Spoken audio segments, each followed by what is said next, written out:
hear the beat. It's in my chest, got me feeling some kind of way. I confess the rhythm takes over, no room to rest. My heart's dancing. August నెల 19 సోమవారం రాఖీ పౌర్ణమి. ఆ రోజు అందరూ రాఖీ కట్టుకుంటారు. చెల్లి అన్నకి రాఖీ కడుతుంది, తమ్ముడికి రాఖీలు కడతారు అక్క చెల్లెళ్ళు. ఇది రాఖీ కట్టడానికి ముహూర్తం ఏమైనా ఉందా అని చాలామంది అడుగుతున్నారు. ప్లస్ ఆ రోజు ఏదో యోగం ఉందంట, ఆ యోగంలో రాఖీ కట్టకూడదంట పంతులు గారు, రావణుడికి శూర్పణఖ కట్టిందంట, అందు గురించి మనం కూడా ఆ రోజు రాఖీ కట్టకూడదంట, అది ఇదని చాలామంది చాలా రకాలుగా రూమర్స్ ఉన్నాయి. ప్రతి ఒక్కరికి చెప్తున్నాను, ఆ రోజంతా కూడా రాఖీ కట్టుకోవచ్చు.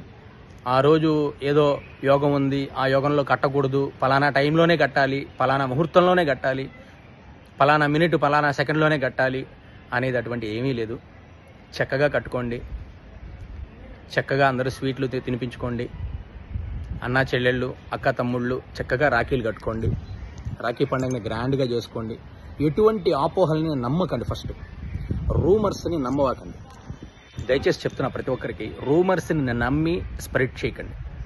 ఎందుకంటే ఈ స్ప్రెడ్ చేయడం వల్లనే ఎక్కువ అందరూ కన్ఫ్యూజన్లో పడుతున్నారు. ఎందుకంటే ఒక 20 ఏళ్ల క్రితం ఇట్లాంటిది ఏమైనా ఉందా, 30 ఏళ్ల క్రితం ఉందా ముహూర్తము గడియల్లో రాఖీ కట్టాలని? ఈ మధ్య సోషల్ మీడియా ఎక్కువైపోయి, ప్రాపగండా ఎక్కువైపోయి అందరూ రూమర్స్ స్ప్రెడ్ చేస్తున్నారు. దయచేసి చెబుతున్నా, అవన్నీ మీరు స్ప్రెడ్ చేయకండి. ఆ రోజు మొత్తం రాఖీ కట్టుకోవచ్చు, ఎటువంటి దోషం కూడా లేదు ఆ రోజు.